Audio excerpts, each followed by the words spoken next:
बहुत पुरानी बात है। राजा दशरथ अपनी 3 रानियों कौशल्या, कैकेयी, सुमित्रा समेत 4 बेटों राम, भरत, लक्ष्मण और शत्रुघ्न के साथ कौशल नाम के राज्य में राज करते थे। एक अन्य राज्य मिथिला के राजा जनक थे। जनक की रानी का नाम सुनैना था। इन्हें जुते हुए खेत की मेड़ से एक बच्ची मिली थी। उन्होंने इस बच्चे को गोद ले लिया और नाम दिया सीता। जब राम और लक्ष्मण कुछ बड़े हुए तो राजा दशरथ ने इन्हें ऋषि विश्वामित्र के पास युद्ध कला और राजकाज सीखने भेजा। वक्त गुजरा, सीता की शादी की उम्र हो गई तो राजा जनक ने सीता स्वयंवर के लिए बहुत से राजाओं को निमंत्रण भेजा। इस स्वयंवर की शर्त थी कि जो शिव धनुष पर प्रत्यंचा चढ़ाएगा सीता का विवाह उसी के साथ होगा। लेकिन सभी राजाओं का हार का मुंह देखना पड़ा। लेकिन स्वयंवर के दौरान राम ने न केवल शिव धनुष को आसानी से उठा लिया बल्कि उस पर प्रत्यंचा चढ़ाते समय धनुष को भी तोड़ दिया। इसके बाद राम और सीता का विवाह हो गया। कुछ समय बाद दशरथ ने तय किया कि राम को अपना उत्तराधिकारी बना दिया जाए। लेकिन रानी कैकेयी ने अपनी दासी मंथरा के प्रभाव में आकर राजा दशरथ से राम के लिए 14 वर्ष का वनवास मांग लिया। कैकेयी ने यह सब अपने बेटे भरत को राजा बनाने के लिए किया, लेकिन भरत ने राजा बनने से इनकार कर दिया।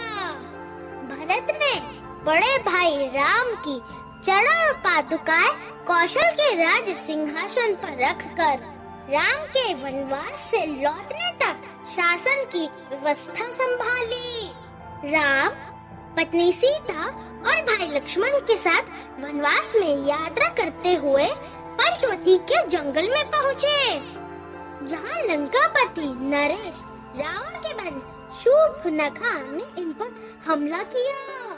शूर्पणखा दोनों युवा भाइयों की सुंदरता पर मोहित हो गई थी। इसके बाद शूर्पणखा ने सीता को मारने की कोशिश की, लेकिन उसके सारे दाव बेकार हो गए। बदले में लक्ष्मण ने उसके नाक और कान काट दिए। जब रावण के पास यह खबर पहुंची तो वह गुस्से से भर गया। उसने बदले में अपने मित्र मारीच की मदद से सीता का अपहरण करने की योजना बनाई। मारीच सोने के हिरण का वेश बनाकर सीता को लुभाने के लिए पंचवटी पहुंच गया। सोने के हिरण को देखकर सीता ने राम से उसे पकड़ के लाने को कहा। राम जब सोने के हिरण का शिकार करने के लिए गए तो लक्ष्मण पर सीता की सुरक्षा की जिम्मेदारी छोड़कर गए। इस दौरान लक्ष्मण को जंगल से राम की चीखें सुनाई दी। लक्ष्मण कुटिया के आसपास सीता की सुरक्षा के लिए जादुई लक्ष्मण रेखा खींचकर जंगल की ओर चल दिए। लक्ष्मण के राम की खोज में जाने के बाद सीता कुटिया में अकेली रह गई।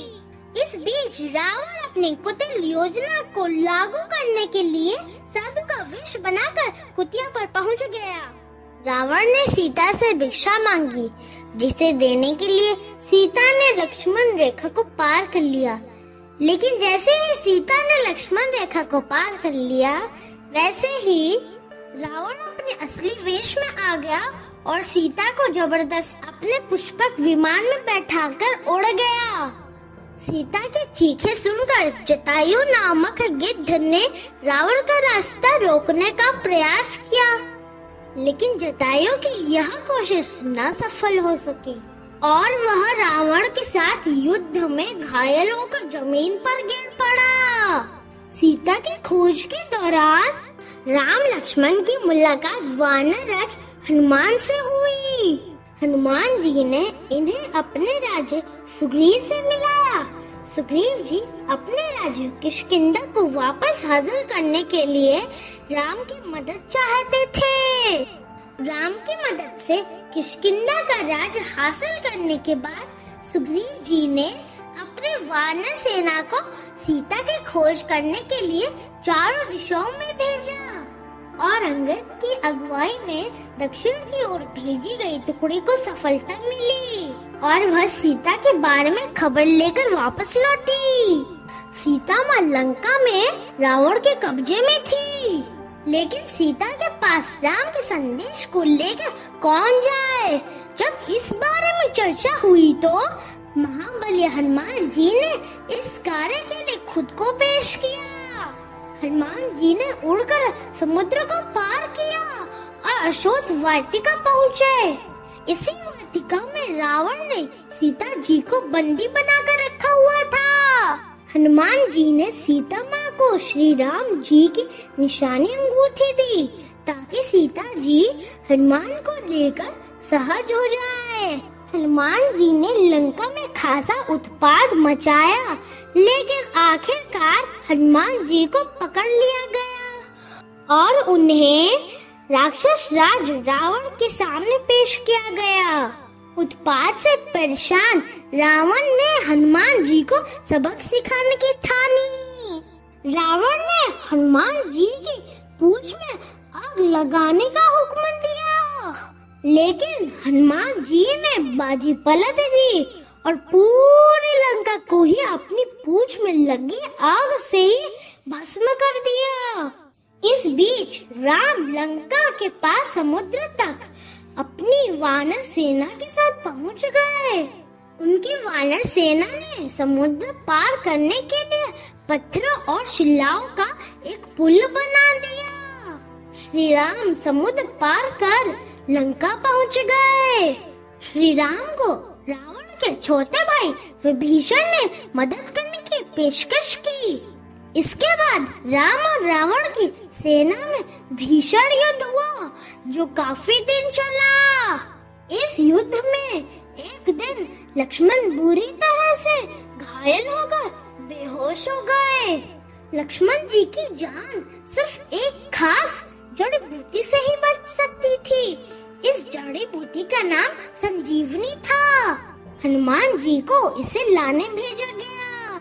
हनुमान जी इस जड़ी बूटी को लाने के बजाय पूरा पहाड़ी उठा लाए और लक्ष्मण जी की जान बच गई। आखिरकार इस युद्ध में सत्य की असत्य पर जीत हुई और राम ने रावण का वध कर विभीषण को लंका का राजा बना दिया। इसके बाद श्री राम और सीता का मिलन हुआ। राम, सीता और लक्ष्मण इस जीत के बाद अपने घर अयोध्या लौटे और राम को राजा बनाया गया। राम की जीत और अयोध्या वापस लौटने पर राज्य के निवासियों ने पूरे राज्य में दिया जलाकर दिवाली मनाई। तब से भारत में हर साल इस दिन को रोशनी का त्योहार दिवाली के रूप में बड़े धूमधाम से मनाया जाता है। आपको मेरी तरफ से दिवाली की खूब सारी शुभकामनाएं। हैप्पी दिवाली।